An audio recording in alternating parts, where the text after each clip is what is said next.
Hi everyone and welcome to another video. This one is about styling React components. So let me tell you some home truths first off about styling React components. If you've got 5 hours to spare and you're up for it, gather a group of convivial techs and debate the best way to style React components. After that, you still won't have an answer. Here's one of the best articles I came across about styling React. The URL is at the bottom. It's actually a very nice article, very comprehensive, but you know what?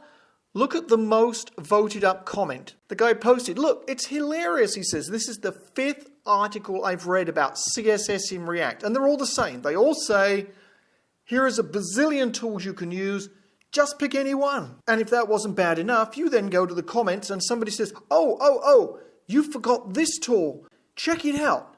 Gosh, guys, thanks a bunch. The author of the article agreed with the comments. He says, look, not much has changed in 2 years. And I came across this wonderful picture called the Wall of Style Tools. There is so many to choose from. So let's do a quick history lesson. Back in 1991, this was the way we all did styling on HTML. We put all the style statements, style attributes in the opening tag. Like here, background color and the font family. And then in 1997, whoa, CSS, cascading style sheets arrived. And now we could style globally. We'd make a CSS file. We'd have a style like here called subject headline with all the usual components, red color, font face, font size. And we would attach it to a tag with the attribute class equals and then the selector name, subject headline. Now you can still do that in React, except you use class name with uppercase N, because class has been taken in JavaScript for the actual class specification. Hooray, good for that. In fact, there's a whole bunch of different names that we're used to using that are now changed in React. And if you look at the URL below, you can go and see a comprehensive list. So back on the trail, class name, what came next? Well, in 2013, we got React. And guess what? It was like going back to the future.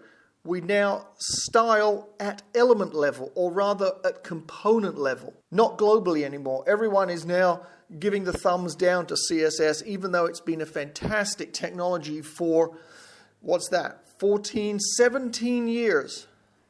Okay, so rather than taking 5 hours, in just a few minutes, I'm going to show you the basic way to style a React component. So this is the output of the very simple application. We've got a form. It's rendered 5 times with slight variations of style. As you can see, the buttons have different colors. Not only that, we can also change the font types, the font face, for the input field and the display field. You can also change the font in the buttons. So let's get on to the action. Let's examine the code. So when you look at a React application, the first place you should go to, of course, is the application render. And here it is, React DOM.render. And what do we see? We are rendering form stylish, CL form stylish, 3 times over into the ID container. And that's what it looks like on the left. It's exactly the same form. You just type in a number, hit submit, and it echoes the number back at you. Let's have a look at CL Form Stylish then. Right at the top, we've got a constructor, and we've got a state field that holds the number that you input. And it's initialized, SS choice, with just 3 underscores. So we can see where the number is going to appear when you hit the submit button. Where you should go next when you're looking at a component is, of course, the render method. And here it is, the render function. Well, I've kind of doubled up the code here so I can fit it onto one screen. Inside the render function, we've got 4 local variables, 4 lets. And they contain, as you can probably see, the styling for the form wrapper. Let's give it to you. There it is. The wrapper, also for the input number, that's the red dotted line, the show number when you hit the submit button, and the buttons themselves. These are the default styles that are going to get used to style the form. So now let's look at the return statement inside render. It's a form with a table that holds the input field and a field that displays the number that when you hit the submit button gets displayed. I'm not going to worry about the actual form. It's pretty straightforward. The pieces of interest here are the style statements, which I've highlighted. Right at the top, we've got style equals, squiggly bracket, form wrapper. Down inside the table, I've got styling for the input field, where you actually enter the number, and styling for the displayed field. And down right at the bottom, we've got styling, the same styling for both the submit and the reset button. So how does this work? Let's have a look how we render 4 versions of the same React component, form stylish, but come up with different colors on the buttons. Well, here's a cute little feature.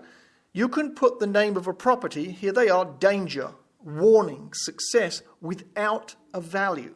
But this is really neat because in code I can test the presence of danger, warning, or success and carry out code to alter the styling accordingly. And it's done like this. Inside the render function, I've simply got a switch statement, switch on true, and I pick up this.props.danger. Was this property defined? If it is, if the property danger is present, then alter the color of the button. Same for warning, same for success, same for primary. Set the background color for the button according to the property that's present in the statement. How about we want to style the fonts on the input field and the display field? Well, here it is using primary, the primary blue color. I now have some additional properties, PR data font, and I give it the font family name, Georgia. And you can see 456 is in Georgia. And then the property PR button font equals Tahoma. And the font inside the buttons is Tahoma. How does that work? Pretty straightforward.